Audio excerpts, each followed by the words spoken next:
Facilitez-vous la vie avec le tout nouveau produit EcoBank Mobile, sans compte bancaire, sans carte bancaire. Devenez maître de votre argent et de votre temps en toute sécurité. Avec EcoBank Mobile, plus besoin de trimballer le cash. Faites désormais vos achats en pharmacie, dans les marchés et supermarchés. Payez vos courses taxis et médias au moyen du QR code, facile et convivial, partout et à tout moment. Mieux, vous pouvez de façon instantanée envoyer de l'argent dans 3 pays de l'Afrique subsaharienne. Allez sur Apple Store ou Google Play et téléchargez EcoBank Mobile pour voir la banque autrement. Avec EcoBank Mobile, c'est la banque au bout des doigts. EcoBank, la banque panafricaine.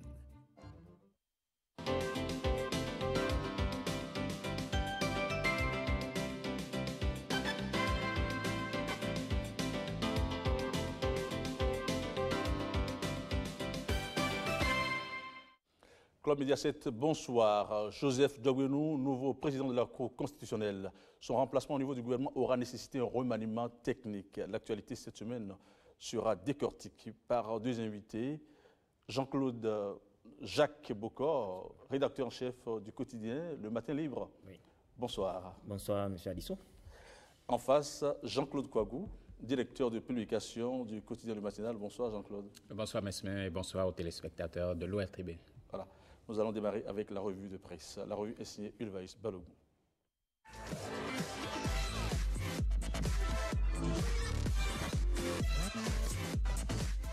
Amis de Club Média 7, bonjour. Cette semaine, les membres de la Cour constitutionnelle ont été installés et ils ont élu leur président pour les 5 prochaines années. Les quotidiens ont largement fait écho de cette actualité.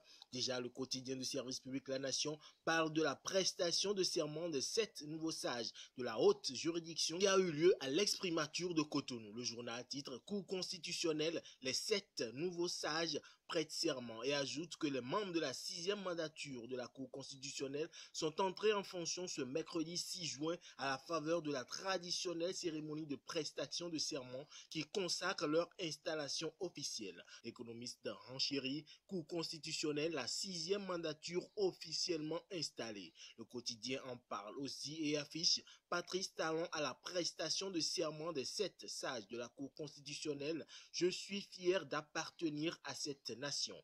D'après ce journal, la cérémonie a connu la présence du chef de l'État et du bureau de l'Assemblée nationale. Occasion pour le président Patrice Talon de saluer le dynamisme de nos institutions et de reconnaître les efforts fournis par la Cour constitutionnelle, en l'occurrence son président, le professeur Théodore Olo, pour son abnégation. L'autre quotidien conclut alors Cour constitutionnelle, 6e mandature, les nouveaux membres renvoyés à leur mission. Une mission qui démarre en trombe puisqu'il ne leur aura fallu que 24 heures pour élire leur président. L'économiste rapporte 6e mandature de la Cour constitutionnelle, Joseph Diogbenou élu. La Nation renchérit en manchette, Cour constitutionnelle, Joseph Diogbenou succède à Théodore Olo. Fraternité pour sa part écrit, la page Diogbenou s'ouvre à la Cour. Le meilleur affiche 6e mandature de la Cour constitutionnelle, Joseph Diogbenou prend les rênes de la haute juridiction et poursuit en annonçant la passation de charges entre Olo et Diogbenou. Au moment où le Télégramme se demande que retenir de l'homme, Bénin Intelligent creuse et affiche en manchette 6e mandature de la Cour constitutionnelle, Diogbenou stoïque et droit dans ses bottes, ajoutant que c'est le modèle d'une réussite locale et le souffre-douleur des Béninois pour 5 ans. Info Plus, quant à lui, ne doute plus des compétences de l'homme et titre Joseph Diogbenou à la tête de la haute juridiction. Adieu les décisions atypiques et bancales qui plombent l'institution. L'on peut le dire sans se tromper, la Cour constitutionnelle 6e mandature a bien à sa tête l'homme qu'il faut et l'on ne peut que se réjouir lorsque l'on connaît l'homme pour son sens d'égalité, d'équité, mais surtout son engagement pour le respect de la légalité, ajoute le journal. À Best Info de conclure, Diogbenou pour du neuf et du grand à la tête de la Cour. Et si Diogbenou s'en est allé du côté de la Cour constitutionnelle, constitutionnel, son fauteuil ministériel ne sera pas resté vide. Remaniement technique, la nouvelle équipe gouvernementale affiche en manchette Fraternité qui note 2 entrées et 2 sorties. Le journal ajoute qu'il n'y a pas de grands changements, juste quelques réaménagements et une confiance toujours renouvelée du chef de l'État à la plupart de ses ministres. Ainsi, le garde des Sceaux nommé à la Cour constitutionnelle est remplacé à la justice par Maître Séverin Quenom, membre du collège des avocats ayant défendu le président Talon dans le dossier d'empoisonnement et le moins connu par le grand public et très peu attendu au gouvernement, le professeur agrégé Benjamin Hunkpati, appelé à prendre les rênes du ministère de la Santé. Le matinal poursuit sur la même lancée, 3e gouvernement du président Patrice Talon, 2 entrées et 1 mutation, parlant de l'ex-ministre de la Santé qui est désormais en charge des infrastructures et des transports. La priorité note que c'est une légère touche pour continuer la légende. L'événement précis, pour sa part, fait le point et écrit que Talon reconduit 91% des ministres, 2 sorties, 2 entrées, 1 permutation. Le matin de conclure pour 91% de ministres maintenus au poste, Talon pour l'efficacité et non des manœuvres politiques. Allons à présent dans les champs de coton. L'économiste révèle, campagne cotonnière 2017-2018, le Bénin atteint un record de près de 600 000 tonnes. Campagne cotonnière 2017-2018, grand succès sous Patrice Talon, écrit le matinal. Selon le journal, le secteur cotonnier enchaîne des succès car la campagne 2017-2018 est une première dans l'histoire. Gestion de la filière coton, le potentiel écrit plus de 92 milliards de francs CFA aux paysans, faisant remarquer que le pouvoir d'achat des acteurs est amélioré et que l'or blanc génère une plus-value. La presse du jour est du même avis puisqu'il écrit que le coton béninois profite enfin à tout le monde à l'ère de la rupture. Et justement pour les retombées de la relance de la filière coton sur les acteurs, Libération affiche près de 93 milliards dans les poches des paysans, 47,5 milliards pour les transporteurs, 9,5 milliards pour les manutentionnaires et transitaires, 11 milliards pour le trésor public et enfin la transparence comme leitmotiv de Talon. C'est tout pour cette revue de presse. Ulvaeus Balogun était à la présentation. À dimanche prochain.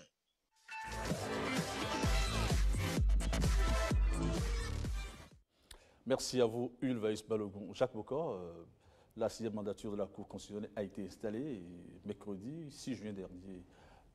Dites-nous que vous suggère l'installation et la prestation de serment au vu de la loi organique de la Cour constitutionnelle. Bon, la 6e mandature a été lancée mercredi dernier, comme vous l'annonciez si bien.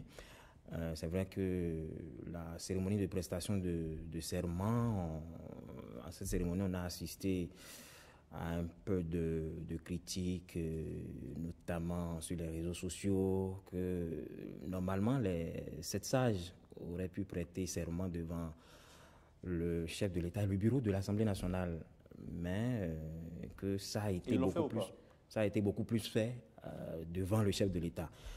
Bon, le bureau de l'Assemblée était présent. Oui, mais bon, un peu noyé dans la foule, sinon dans le lot des invités qui étaient présents. Mais pour moi, ce n'était pas le plus important. Le plus important, c'est vrai qu'un serment ou une cérémonie, tout le rituel, c'est symbolique, c'est important.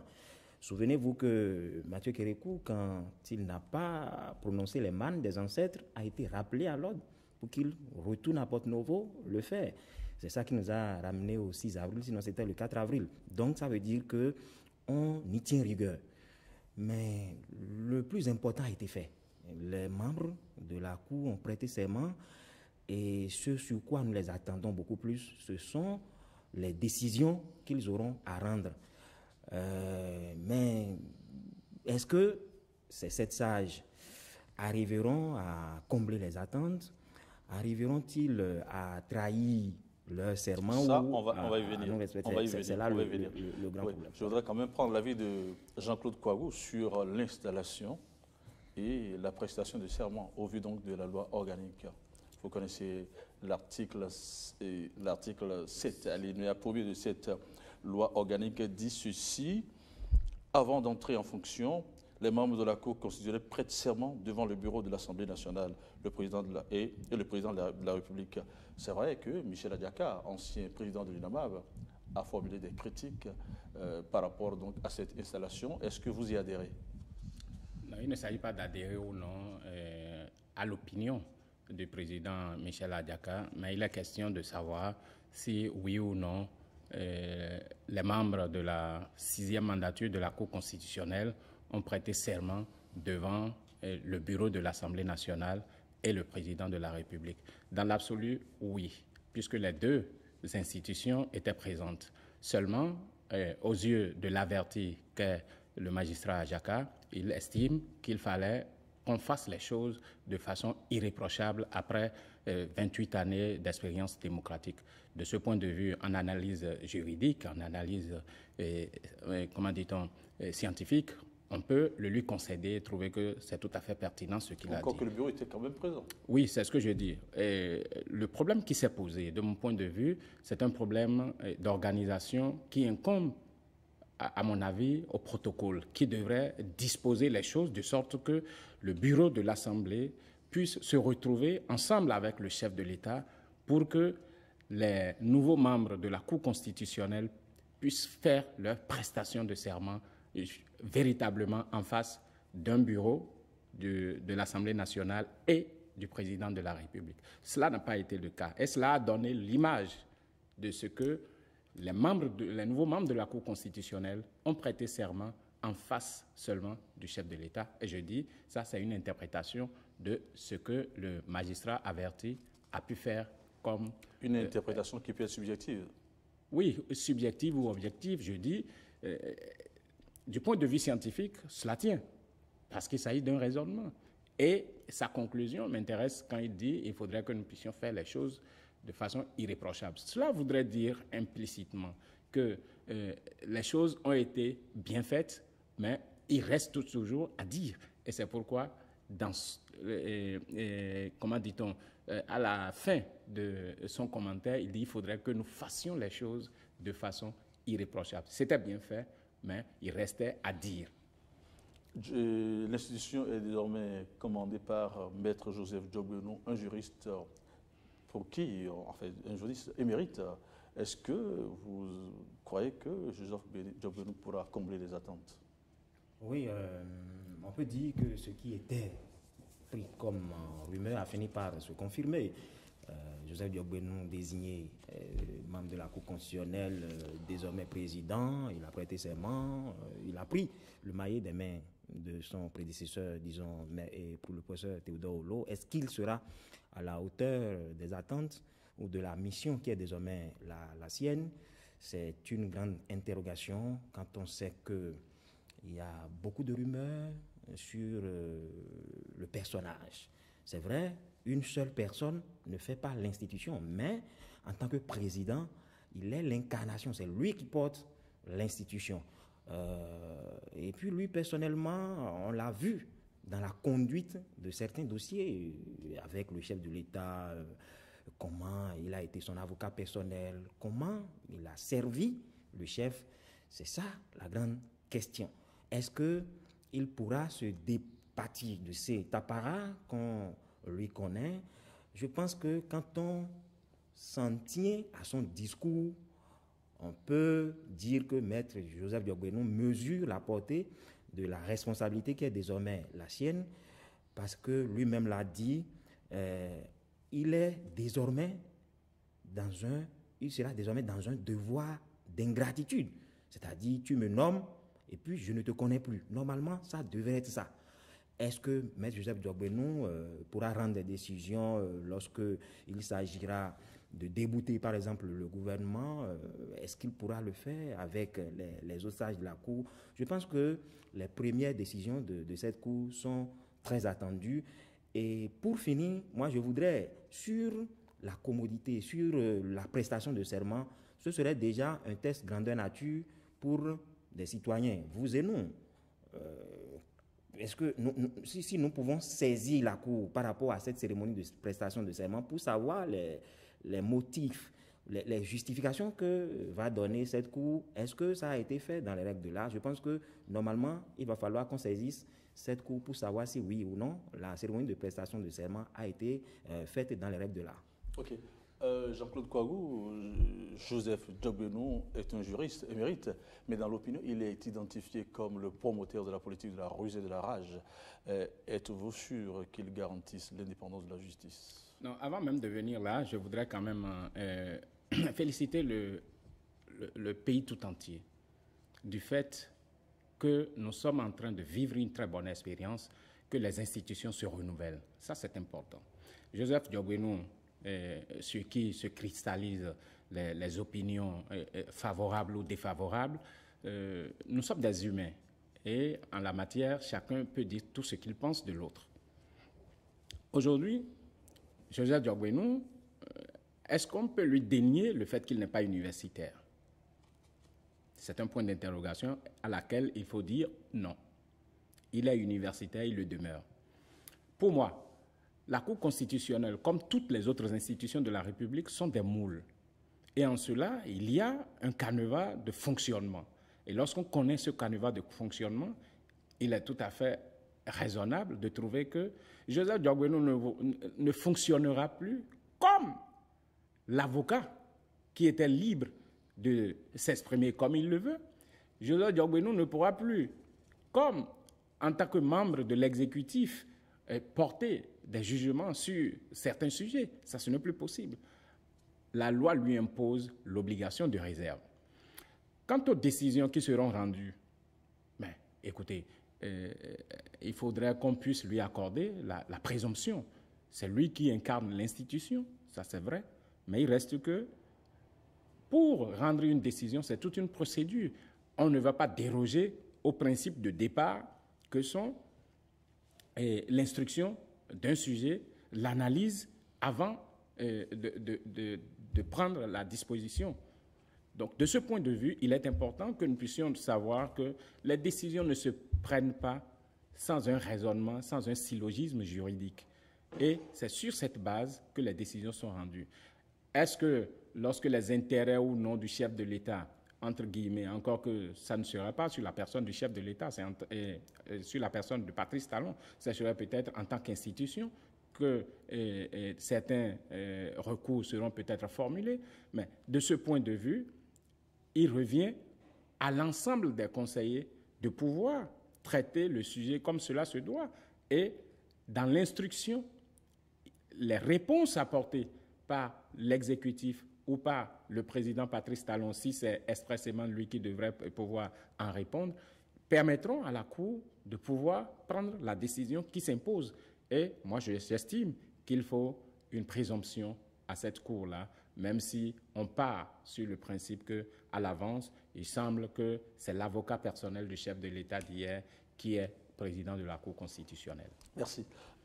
Comme le disait Jean-Claude Kouagou, Joseph Diogbenou est universitaire. Il est aussi un ancien activiste défenseur des droits de l'homme.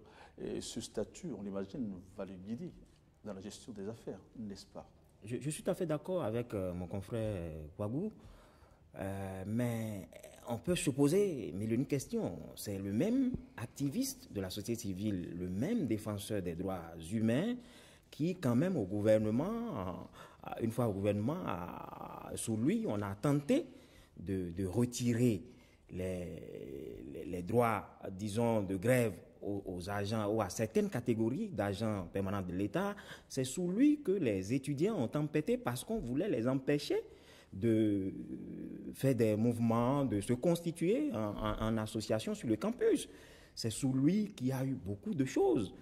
Vous n'êtes pas sans le savoir. Les marches à Cotonou, on a tracé des lignes rouges et pourtant il était au gouvernement, il n'a jamais démissionné. Donc, espérons que, comme c'est désormais la Cour constitutionnelle, et comme il le dit, il a désormais ce devoir de réserve. Il ne doit plus intervenir comme ça, il ne doit plus s'afficher et montrer sa position. Espérons que, et comme je vous l'ai dit, c'est désormais le devoir de « tu me nommes et je ne te reconnais plus normalement ». Est-ce qu'il va pouvoir marcher comme cela? Nous espérons que, comme il a dit dans son discours, il saura prendre la mesure de la chose pour consolider davantage la démocratie. Parce que ses prédécesseurs, si nous continuons de parler de la cour Poyon aujourd'hui, de la cour Conception Ouensou, même Théodore Holo et Robert Dossou, même si ces cours-là n'ont pas été exemptes de toute critique, mais il se fait que sur 100, on peut leur donner 80% de la moyenne. Voilà. Oui, Jean-Claude Kouabou, Joseph Diogbenou, on en dit du bien. Mais jusqu'à quel point, en quoi serait-il, et jusqu'à quel point serait-il une référence pour la promotion de la démocratie? Non, avant même de venir à votre question, moi je voudrais d'abord nuancer certaines choses pour que cela ne passe pas comme vérité dans le public. En fait, on n'a pas retiré le droit d'association aux étudiants. On a voulu réorganiser le secteur, disons, des mouvements estudiantins sur le campus d'université d'Abomey-Calavi et par ricochet sur l'ensemble des campus des universités publiques. Et il s'est fait que, toujours dans cette logique, on a dit qu'il est permis, ils peuvent tenir leurs assemblées générales hors des campus. Je voudrais quand même souligner cela. Mais lorsque vous demandez, est-ce qu'avec Joseph Diogbenou, on peut espérer une promotion de la démocratie? Pourquoi pas? Et jusqu'à quel point? Il faut être totalement optimiste. Et j'ai dit tout à l'heure qu'il nous faut de la présomption. C'est-à-dire, il ne faut pas juger les gens avant de les avoir vus. De mon point de vue, tout se passe suivant le rôle que l'on joue. Lorsqu'on est dans l'exécutif, le rôle que l'on joue n'est pas le même que lorsqu'on est au Parlement. Lorsqu'on est dans une institution comme celle de la Cour constitutionnelle, je ne suis pas sûr que cela soit le même rôle qu'on joue dans l'opinion publique. Un conseiller à la Cour constitutionnelle, combien de fois, durant toutes les mandatures, les 5 premières mandatures, combien de fois nous avons vu un conseiller à la Cour constitutionnelle aller sur le terrain politique? C'est jamais. Oui, depuis l'histoire de la démocratie. L'on se rappelle les récents débats qui ont failli mettre à mal les relations entre l'institution de la Cour constitutionnelle et l'exécutif. Oui. Est-ce que l'opposition peut craindre le retour de certaines affaires comme le retrait du droit de grève et la révision de la Constitution? Non, quelles sont les attributions, les missions de la Cour constitutionnelle? Lorsqu'on ne se trompe pas sur ces principes-là, le reste est facile. Alors, pour ce qui est des prérogatives qui sont du ressort de la Cour constitutionnelle, lorsqu'il y a matière à statuer, je crois, qu'est-ce qu'ils nous font essentiellement? Première des choses, vis-à-vis des décisions ordinaires, c'est que des citoyens, conformément à toute disposition de la Constitution, saisissent la haute juridiction pour savoir si les droits sont violés, pour savoir si tel est dans son rôle ou non d'agir de telle ou telle manière. Et je voudrais que, si c'est possible, tel que Jacques Bocol l'a dit tout à l'heure, pour ce qui concerne de la cérémonie de prestation de services, que ceux qui ont intérêt puissent saisir la Cour. C'est vrai que c'est celle de Diogbenou, qu'on puisse la saisir pour savoir si la cérémonie de prestation a été faite comme cela se devait. Et le raisonnement que la Cour constitutionnelle donnera nous permettra de savoir si oui ou non tout a été fait suivant les règles de l'art. Et je voudrais encore revenir sur la conclusion de Michel Adjaka. Il dit qu'il faudrait que les choses soient irréprochables. Cela veut dire que c'est déjà bien fait et qu'il reste à dire. À partir de ce moment, le problème ne se pose plus. Moi, c'est mon point de vue sur la question. Donc, je dis, nous sommes dans des moules et le moule de la Cour constitutionnelle est déjà tracé. Vous n'allez jamais voir un président ou un conseiller à la Cour constitutionnelle en train de vociférer, tenir des meetings. Ils sont même discrets. À l'opposé, tout député qui envisage de revenir une prochaine fois doit pouvoir faire ce que nous appelons réédition des comptes. Il faut qu'il soit dans les week-ends, dans les cérémonies de messe, d'action de grâce, dans sa circonscription électorale. Tout ça, c'est son rôle en tant que parlementaire. Ensuite, au niveau de la Cour constitutionnelle, on n'est pas astreint à ce comportement populiste. Donc, moi, j'estime que au niveau de la Cour constitutionnelle, les choses ne peuvent pas se passer comme si on était au sein de l'exécutif, Joseph Diogbenou a certainement eu le mérite de ses diplômes, le mérite de ses compétences. Il a été, comment dit-on, avocat personnel du chef de l'État. C'est aussi un mérite, mais pas parce que Patrice Talon était chef de l'État, mais parce que Patrice Talon était citoyen et avait fait recours à ses compétences. Donc, l'activiste d'hier s'est retrouvé dans un autre rôle au niveau de l'exécutif et portait bien ce rôle. Mais aujourd'hui, au niveau de la Cour constitutionnelle, le rôle peut changer et doit changer. Et je suis heureux que Joseph Diogbenou lui-même ait déjà dit, au niveau de la trame de son discours de prise de service, qu'il ne sera plus la même personne. C'est-à-dire, vous m'avez fait confiance, je vous remercie, pas ingratitude. Dans un devoir d'ingratitude. Voilà. Parce que, et il faut aussi le souligner, ce n'est pas le chef de l'État qui l'a nommé. Il a été nommé, désigné par le bureau du Parlement. Oui. Jacques Bokor, vous l'avez tantôt souligné plus d'une fois. Joseph Diogbenou, c'est l'ancien avocat du chef de l'État, son ancien ministre de la Justice. Est-ce que les tests obligent le chef de l'État, encore que ce n'est pas lui qui l'a nommé, est-ce que les tests obligent le chef de l'État ou l'Assemblée nationale à agir dans le sens contraire? Non. Et je pense que, comme beaucoup le disent, on a vu certains par le passé qui étaient pratiquement dans la même posture que Joseph Diogbenou, qui ont été envoyés à la Cour constitutionnelle. Seulement que ce qu'on reproche à l'homme ici, ce n'est pas...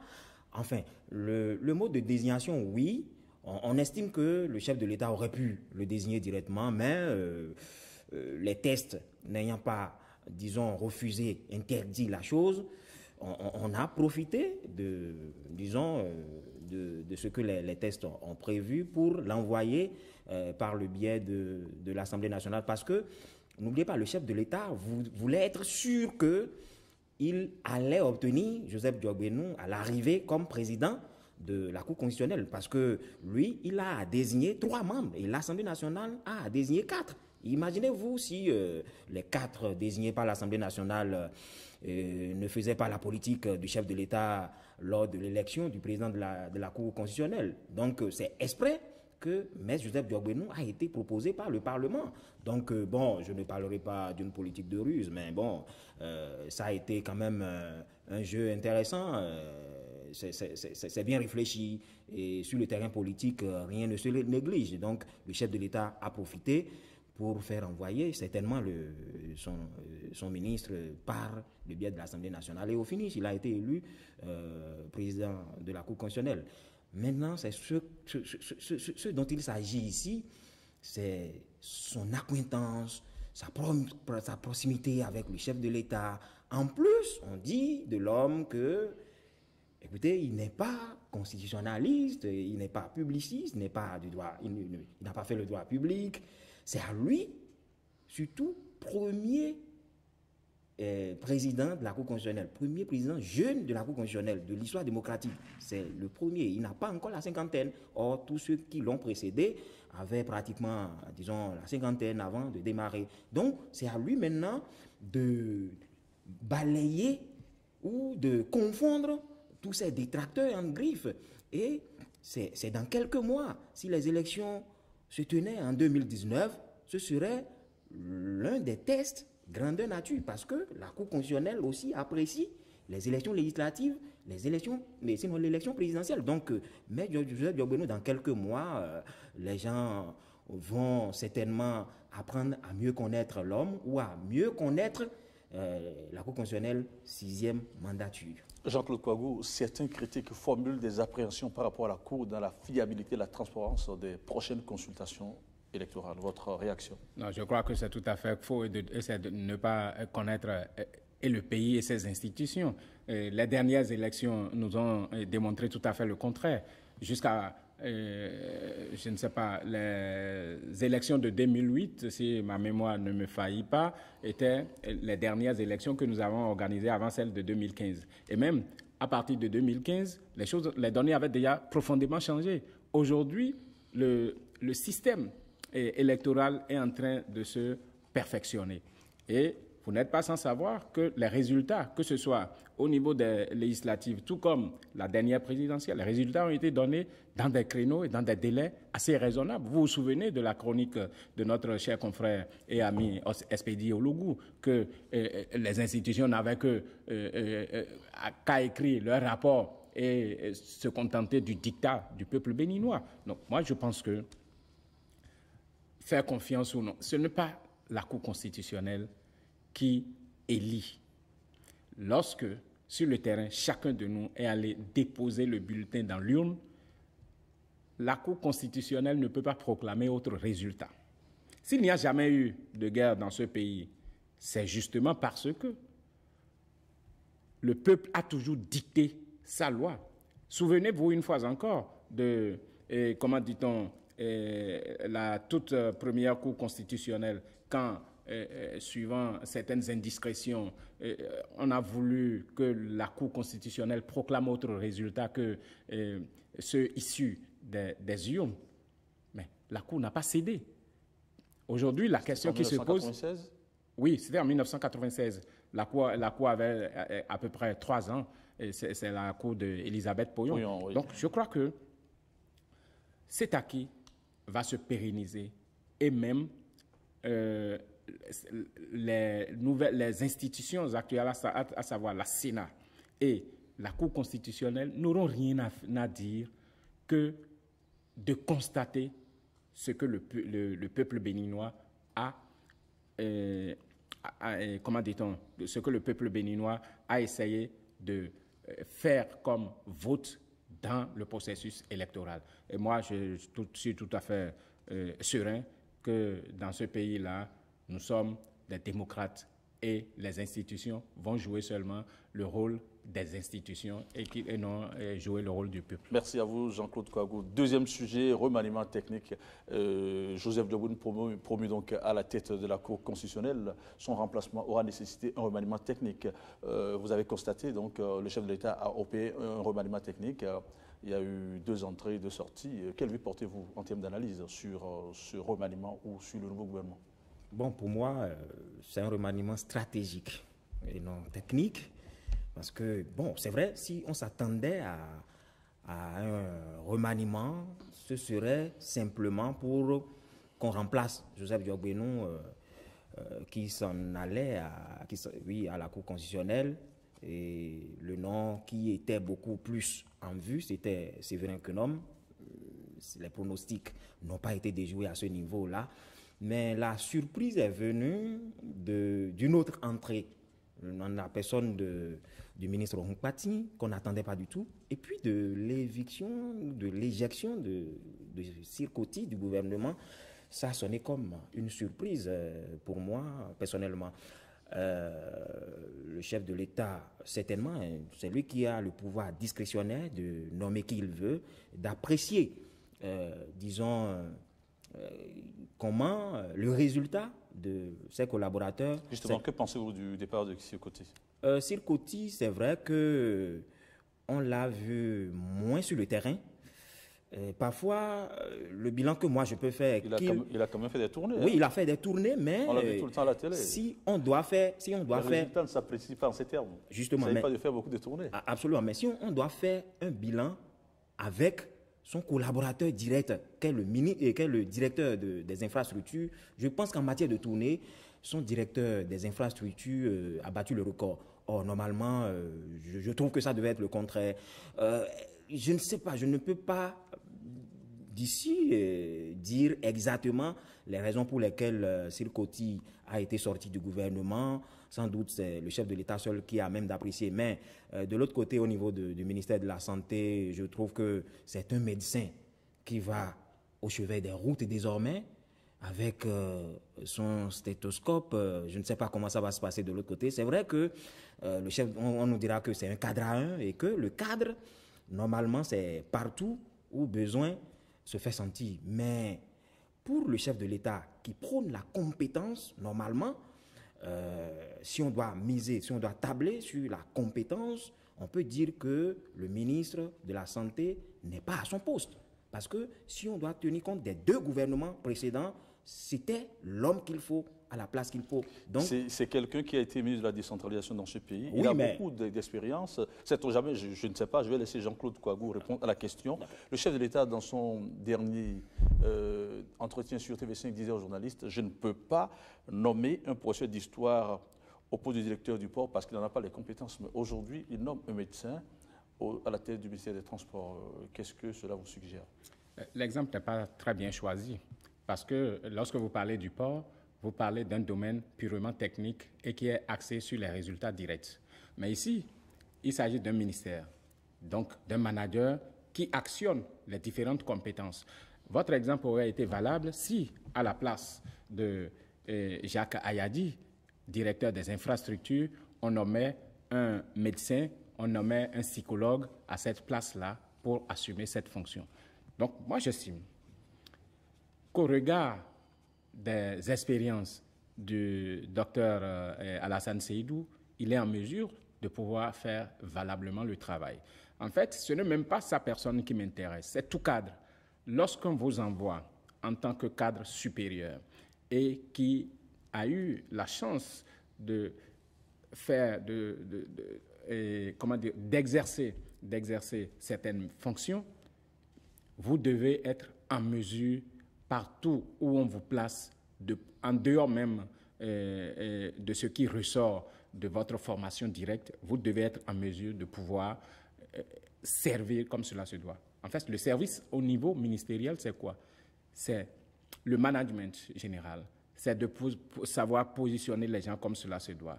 C'est d'être à l'écoute de petites difficultés, de savoir solutionner les problèmes en temps réel et d'utiliser les compétences pour atteindre les objectifs. Okay. Je voudrais rebondir sur le fait que l'éjection du gouvernement de Sir Koti paraît comme une surprise, c'est vrai.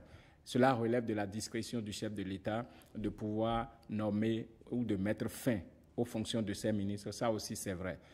Et sur cette base, il semble qu'avec la sortie de Diogbenou, il a certainement noté qu'entre le 27 octobre 2017 et la date, je crois, du 4 juin dernier, l'évaluation qu'il a faite du rendement de Sir Koti n'était peut-être pas à la hauteur de ses attentes. Et de ce point de vue-là, il a saisi l'opportunité de la sortie de Diogbenou pour aussi faire sortir Sir Koti. Oui, que pensez-vous de la position du Parti pour la libération du peuple, PLP, qui estime que dans ce nouveau gouvernement, il n'y a pas de nouveauté? Et pour ce parti, justement, sans nouveauté, le gouvernement est voué à l'échec. C'est son point de vue, on le lui concède volontiers. Que le PLP trouve qu'il n'y a pas de changement, non. Je crois que si Diogbenou n'avait pas été appelé à la Cour constitutionnelle, on n'aurait pas, au stade actuel, opéré un remaniement technique ou stratégique. Ça, c'est non. Tout simplement parce que le remaniement a été fait il y a environ 7 mois. Je ne trouve pas, pour un président responsable, qu'il ne puisse pas donner l'espérance de vie nécessaire qu'il faut à un gouvernement et qu'il soit obligé de remanier tous les 6 mois ou tous les 7 mois son gouvernement. Donc, le remaniement actuel a été essentiellement motivé par le fait que Joseph Diogbenou a été appelé par le bureau de l'Assemblée nationale pour servir à la Cour constitutionnelle et il fallait remplacer quelqu'un. Je voudrais saisir l'occasion pour dire que ce n'est pas la première fois que cela arrive. Qu'il nous souvienne dans l'histoire que Concepcia Denis Ouensou était ministre de l'Éducation nationale et de la recherche scientifique et qu'elle a été aussi appelée par le bureau de l'Assemblée nationale pour aller siéger à la Cour constitutionnelle. Pour l'histoire aussi, elle avait été remplacée par feu Damien Zinsou Al-Hassa pour assurer d'abord, dans un premier temps, l'intérim et avant d'être confirmé ministre de l'Éducation nationale et de la recherche scientifique. Alors, le gouvernement a été rendu public le 5 juin, mais il y a une figure emblématique qui ne répond pas à l'appel, en la personne de Pascal Héritier Koupaki. Qu'en pensez-vous? Non, je pense que son cas a été réglé depuis. Un décret exceptionnel a été pris pour Koupaki, qui est désormais au niveau du palais de la République. Donc le problème ne se pose pas. Le chef de l'État a tranché définitivement entre les deux ministres d'État. On sait désormais que Koupaki est logé à la présidence et Biotchane est de l'autre côté, est en plein dans le gouvernement. Donc le problème ne se pose pas à ce niveau. Néanmoins, pour le PLP qui pense qu'il n'y a pas de nouveau, je veux bien lui donner raison. Comme mon confrère Kouagou, c'est son opinion vraiment. Mais comme je vous le disais aussi, il y a eu remaniement 7. Il y a du sang neuf qui a été apporté à ce gouvernement. Donc on ne dira pas que c'est rien du tout. Mais c'est vrai que l'homme à la justice, j'avoue que à 90%, les gens s'attendaient à cela. Mais l'autre surprise auquel on ne s'attendait pas, c'était le syndicalisme. Quand bien même il est professeur de gynécologie, ça c'est la compétence, il n'y a pas à douter autour, mais c'est un syndicaliste, c'est un gréviste que le chef de l'État a mis désormais au couvent. Donc, n'oubliez pas, le chef de l'État a des réformes à faire au niveau du secteur de la santé, des réformes qui se sont heurtées. Ben, la cause du ministère de la Santé sera entendue. Oui, mais espérons que c'est pour cela qu'on l'a rappelé au gouvernement, pour qu'il puisse parler aux syndicalistes, à ses pairs désormais, pour qu'ils adhèrent beaucoup plus aux réformes du gouvernement. Donc, son choix n'a pas été anodin, n'a pas été innocent. Le chef de l'État est bien dans des calculs politiques, dans des calculs stratégiques. Et aussi, Alassane Seydou aurait pu être sorti du gouvernement. Si le chef de l'État l'a maintenu, c'est aussi pour des calculs politiques. Parce que pourquoi le chef de l'État n'est pas allé chercher, par exemple, un ingénieur des ponts et chaussées pour le remettre au ministère des Travaux publics et des Transports. Oui, donc, le chef de l'État, je suis sûr qu'il est en train de préparer déjà 2019 aussi. Oui, un mot sur Pic Pascal Koupaki qui se terre dans un silence inouï. Serait-il en train de craindre d'être rattrapé par des dossiers qui accablent l'ancien régime? Non, ça je vous concède l'opinion de votre question. Pour ma part, moi j'estime que Pascal Irénée Koupaki, que j'affectionne bien de par son niveau intellectuel, son problème a été réglé au lendemain de la formation du deuxième gouvernement. Je veux parler du remaniement survenu le 27 octobre 2017. Il a été clair dans l'esprit de tout le monde désormais qu'il n'y avait plus de rivalité entre les deux ministres d'État et que le ministre Pascal Irénée Koupaki était à la présidence de la République. Et je voudrais même, au-delà de titre de ministre d'État, oublions ça, quels sont les contenus des portefeuilles. Lorsque vous prenez Abdoulaye Biotchane, c'est ministre du Plan et du Développement.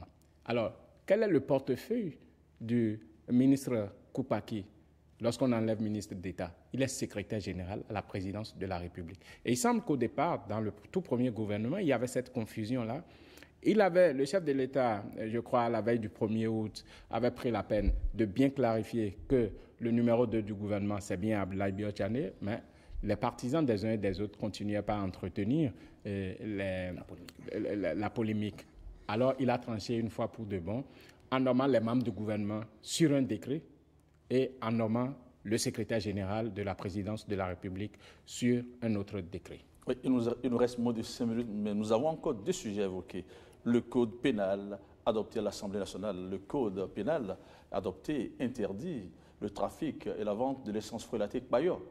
Et ce même code interdit les attroupements armés ou non armés. Voilà, qu'est-ce que vous en pensez? Bon, moi, pour ce qui est du premier point, la vente illicite de l'essence, je pense que c'est la suite logique de ce qui a démarré il y a près d'un an, notamment le déguerpissement.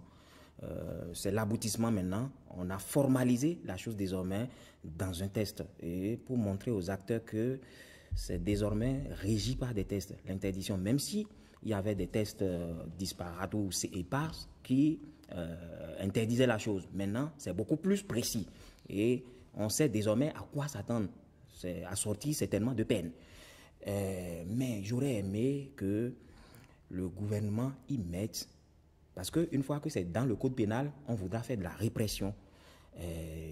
Moi, je voudrais que le gouvernement y mette... Les sanctions sont prévues de 3 mois à 5 ans. Absolument, mais en fait, il faudrait... Dans les journaux, certains journaux disent que c'est 3 mois à 5 ans, d'autres disent que c'est 3 mois à 3 ans. Voilà. Ce qui est sûr, il y a la répression. Il y aura la répression certainement. Donc, je pense qu'il faut appeler les acteurs, continuer par échanger avec eux Et si possible, s'il y a des alternatives, il faut le leur proposer avant d'engager cette lutte. Parce que, qu'on le veuille ou non, c'est plus de 80% de bouches qui sont nourries dans l'informel. Et mieux, les stations ne sont pas encore disponibles partout sur le territoire national. Et nous espérons que le gouvernement va créer les conditions pour que même dans une brousse, on ait de stations. Les vendeurs de l'essence frelatée peuvent se constituer en association. Oui, justement. À obtenir l'autorisation. C'est une solution que vous proposez. Justement, c'est pourquoi je dis qu'il faut maintenir le dialogue avec eux. C'est à eux de s'organiser. Oui, c'est à eux de s'organiser, mais certainement ils ont eu des associations et le gouvernement pourra certainement prendre langue avec ces associations. Nous allons laisser la parole à Jean-Claude Kouabou. Oui. Non, ce que vous dites n'est pas étranger ni aux associations qui existent dans le secteur de la vente de l'essence fruitée, ni aux acteurs eux-mêmes de la vente de l'essence fruitée, encore moins des décideurs politiques ou publics. À partir de ce moment, nul n'est censé ignorer la loi. Désormais, le cadre est formalisé. Hier, il était difficile de qualifier l'infraction dans le secteur. Aujourd'hui, c'est bien élaboré et c'est là comme infraction. Et que vous soyez même transporteur, vous avez la sanction qu'il vous faut, vous avez la qualification qui est là et la peine qui va avec. À partir de cet instant-là, je crois que il nous faut un minimum de discipline. C'est ça qui a manqué dans ce pays. Je suis désolé de le dire. Aujourd'hui, il faut vraiment passer à la répression. Et lorsqu'on parle des stations-service, oui, mais tout le monde n'est pas appelé à faire les stations-service formelles avec des pompes et tout le reste. Mais on peut des stations-service dans la plupart de nos localités. Non, je viens. Même dans certaines grandes villes, il n'y en a pas. Je ne sais pas combien il y en a à Bomé, par exemple. Heureusement, la loi n'est pas encore promulguée. Voilà. Non, elle sera promulguée. Si elle est rendue conforme à la Constitution, elle sera promulguée. Le problème qui est là, c'est de dire le temps aux gens de s'installer. Il faudrait qu'il y ait disponibilité de cuves dans tous les hameaux. C'est le plus important. Et il est du ressort des acteurs qui vivent de la chose. Quand on évoque le problème de l'essence fruitée, c'est avec gros cœur que je me rappelle du fait de Porga, que je suis allé couvrir avec beaucoup d'émotion. Ouais. Le drame de Porga. Je m'en souviens. Sur 87 victimes, 54 morts. Ouais. Je voudrais m'arrêter sur cette image-là pour dire combien il est utile que ce code prenne en charge la réglementation de la vente de l'essence fruitée. Merci. Là-dessus, merci. Un dernier point, la campagne cotonnière 2017-2018 s'est soldée par une production de 600 000 tonnes. À quoi est-ce que le Bénin doit cette prouesse? Disons, à ce gouvernement, certainement, qui depuis, disons, la première campagne a quand même fait un bond, contrairement à ce que nous vivions. On va me dire certainement, on ne cultive plus le coton à la télévision, on ne fait plus, on ne va plus sur le terrain avec toute une délégation. Les choses ont été revues à ce niveau. On peut dire désormais que en griffe, les professionnels de la chose ont pris les choses en main, c'est à saluer. 600 000 tonnes, 11 milliards de bénéfices au trésor public, c'est bien. Mais moi, je voudrais dire simplement qu'il faudrait que nous, journalistes, nous allions sur ces pistes-là. Parce que ce qu'on nous dit, c'est officiel. C'est à nous maintenant de faire des investigations pour voir si effectivement, de façon officielle, c'est confirmé. Parce qu'il fut une année où le gouvernement Yahi avait annoncé un tonnage. Mais au niveau de l'INSAE, l'INSAE a dit jamais. Est-ce que vous savez? Donc, moi, je pense qu'il nous revient, nous, acteurs des médias, de faire une contre-expertise. Mieux, sur le plan de l'agriculture, je voudrais qu'on fasse aussi de même, qu'on tracte les autres secteurs. Parce qu'aujourd'hui, nous parlons de sécurité alimentaire et on dit que d'ici à 2050, si on y prend garde, la culture du maïs va chuter de 40%. Je vais m'en arrêter là. Oui, et 600 000 tonnes de coton, comment est-ce que le Bénin en est arrivé là, alors que 2 ans plus tôt, la filière était par terre? Non, j'adhère entièrement au développement de mon collègue, de mon confrère Jacques Bocor, mais j'ajoute un seul mot. Le Bénin doit cet exploit à la réforme qui a été appelée intensification agricole et dans le secteur du coton. Jean-Claude Kouagou, journaliste, directeur de publication du quotidien Le Matinal. Merci d'être venu sur cette émission. C'est moi. Vous étiez avec Jacques Bocor, rédacteur en chef, journaliste rédacteur en chef du quotidien Matin Libre, et non le Matin Libre, Matin Libre. Absolument. Merci d'être venu. Merci pour l'invitation aussi. Merci. Chers téléspectateurs, ce sera tout pour cette émission que je vous remercie d'avoir suivi. Rendez-vous dimanche prochain. Entre-temps, vous pouvez en suivre la rediffusion ce soir même après le dernier journal. Portez-vous bien. Bye bye.